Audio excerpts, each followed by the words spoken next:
Salut tout le monde, moi c'est Jade de Maman Comme je vous avais parlé, j'avais prévu de faire des vidéos avec d'autres personnes.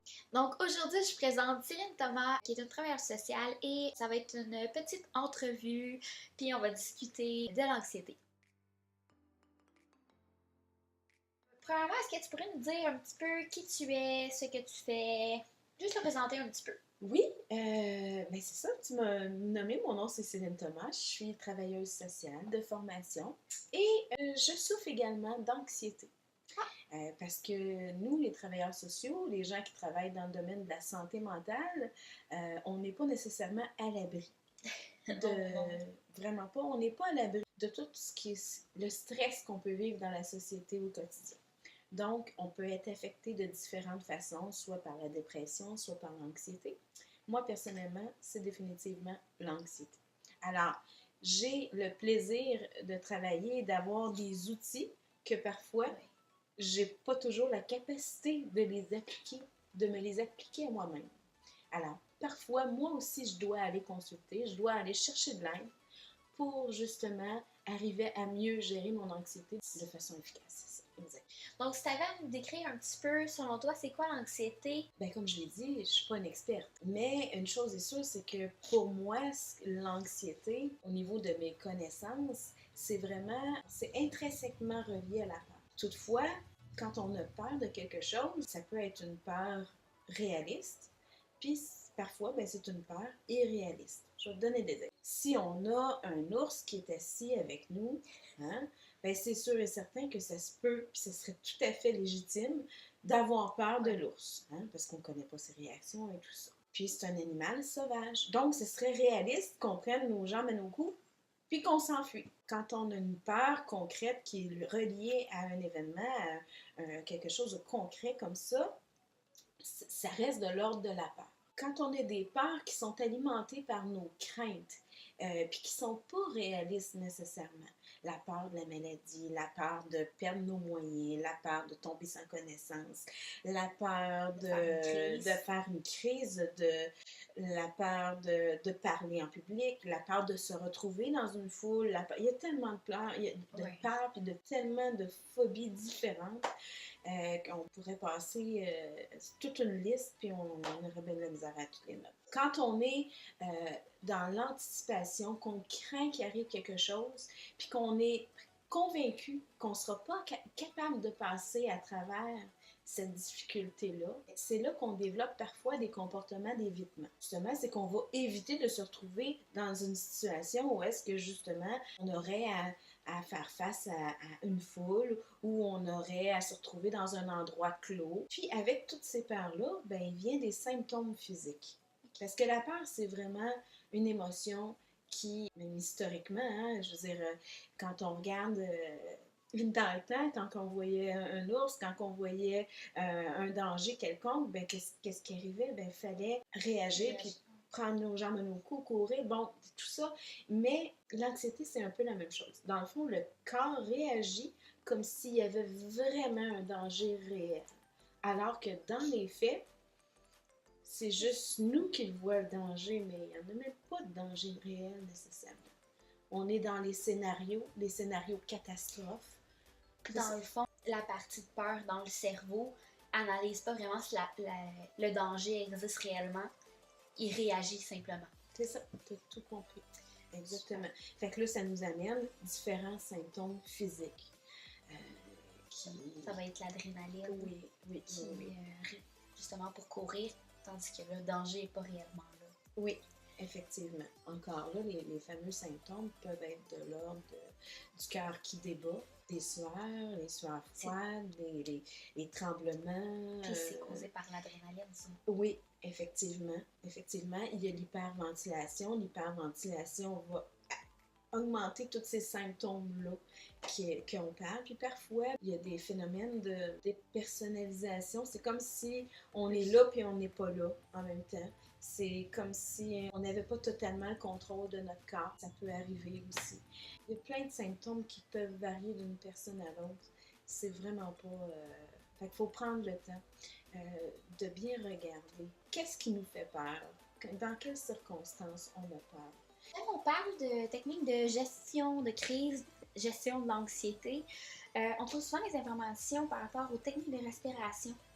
Es-tu capable de nous expliquer un petit peu en quoi ça consiste? Puis, Il y a différentes techniques de respiration qui existent. ouais. L'important, c'est de trouver ce qui nous convient personnellement. Les techniques de respiration, c'est sûr que moi, j'en ai une que je privilégie, mais ça ne veut pas dire que les autres sont pas bonnes. OK. Ce qui est important de comprendre, c'est que quand on est anxieux, souvent on va augmenter la vitesse de notre respiration, on va respirer plus vite. Puis comme j'ai dit tantôt, l'hyperventilation peut amener une augmentation des symptômes qu'on a mentionnés un petit peu plus tôt. Fait que ce qu'on veut, c'est arriver à diminuer ces symptômes-là et nous ramener dans un niveau beaucoup plus acceptable, d'arriver même à se détendre. Puis en plus, il faut arrêter, en tout cas c'est utile d'arrêter aussi le petit hamster qui tourne dans la tête puis qui crée plein de scénarios, puis qui dramatise, puis qui, tu sais, veut pas, il marche vite cet hamster-là. Hein? Ouais. Des fois, on le voit pas aller, mais il marche très vite. Mais je te dirais que ces techniques de respiration-là, quand on se concentre sur notre respiration, ça va faire en sorte qu'on va arriver à se détacher de ce qu'on pense pour se concentrer uniquement sur notre respiration. Moi, ce que je dis aux gens en ce qui concerne la respiration, c'est vraiment d'arriver à faire en sorte que le rythme soit beaucoup plus lent, mais en même temps qu'on respire de façon beaucoup plus efficace. Comment est-ce qu'on respire de façon beaucoup plus efficace? On va dire aux gens souvent de respirer par le ventre. Quand on respire par la partie supérieure, on vient rapidement au bout de notre souffle, puis on n'a pas la même quantité d'oxygène qui rentre à l'intérieur de nos poumons. Il y en a moins, ce qui fait qu'on est obligé de respirer plus vite. Fait que là, c'est une roue encore, là, c'est un cercle vicieux. Ce qu'on veut, faire en sorte de respirer par le ventre. On veut que ce soit la partie inférieure des poumons qui se situe au niveau du ventre. C'est ça. Gonfler le bas du ventre. Puis ici, rester. Oui. Ne pas bouger d'ici. Ne pas bouger, c'est vraiment le ventre. C'est comme si on avait deux ballons dans notre ventre. Fait qu'on, si tu veux, on peut le faire ensemble. Moi, j'utilise le 4-4-8. Fait 4, 4, 8. Ouais. Fait que c'est 4 secondes, on inspire. 4 secondes, on retient le souffle. Et 8 secondes, on expire en dégonflant le ballon qu'on a. Les ballons qu'on a dans notre ventre. OK. Fait que juste ça a l'air de rien, mais ça se fait n'importe où. Puis on a toutes sortes aussi d'autres techniques de respiration qu'on peut facilement trouver sur Internet pour pratiquer. Oui. Puis adapter aussi à nos besoins à nous. Tout à fait. Parce que ça se peut que la technique du 4-4-8 marche pas avec quelqu'un.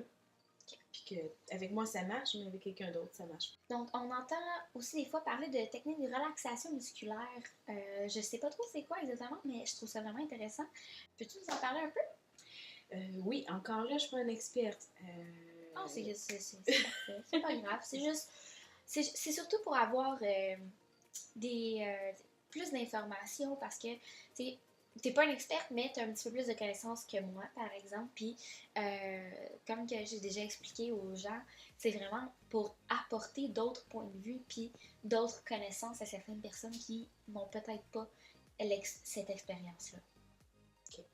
Alors, dans le fond, quand on est une personne qui est particulièrement tendue, qui a des préoccupations, on se rend pas compte à quel point notre corps absorbe tout ce stress-là. Physiquement. Tout ça, c'est ça, exactement. Alors, on a des raideurs, souvent, au niveau de notre corps, qui peuvent être là depuis longtemps ou qui peuvent apparaître depuis peu.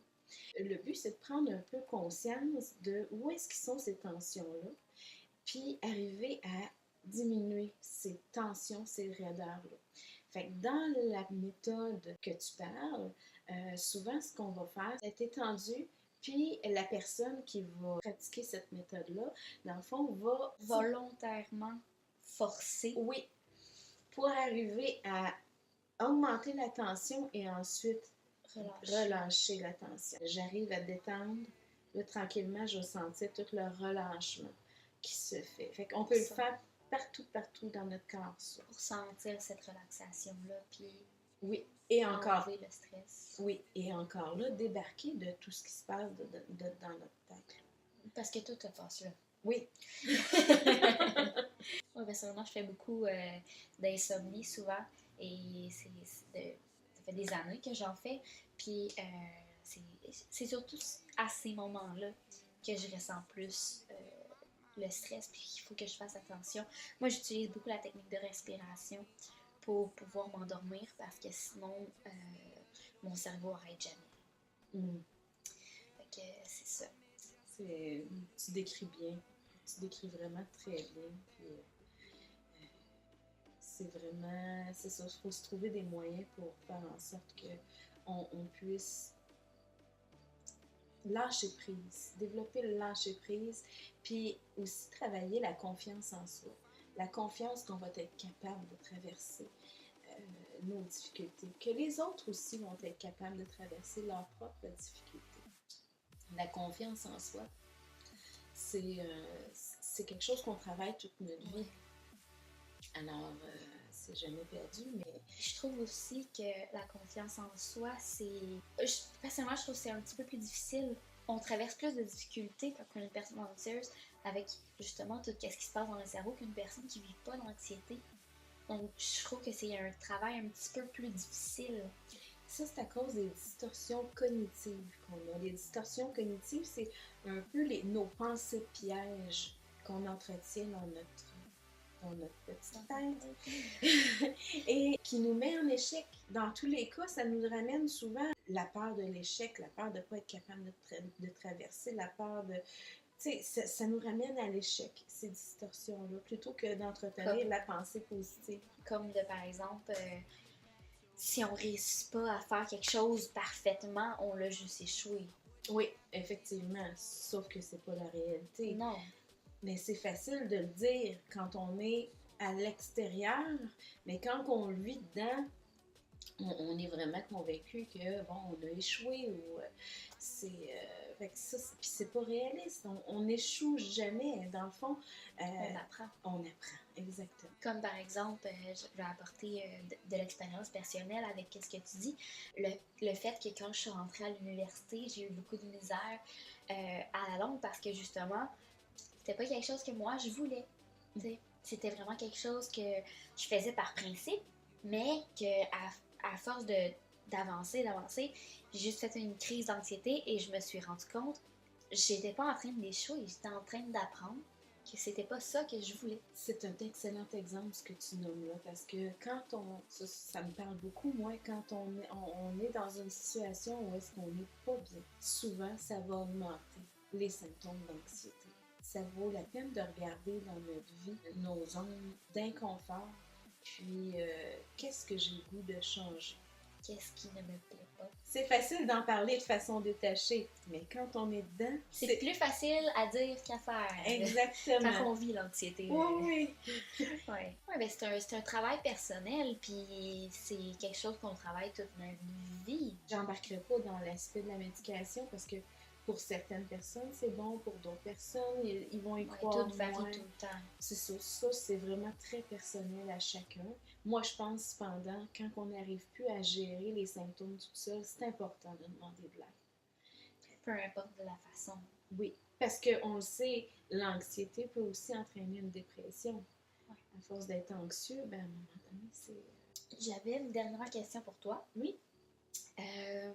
Comment une personne peut prendre contrôle de son hygiène de vie pour pouvoir diminuer son anxiété? Ce qu'on vise dans notre quotidien, ce qui est utile chez une personne qui peut souffrir d'anxiété, c'est d'avoir une saine hygiène de vie, d'être équilibré, de s'accorder du temps.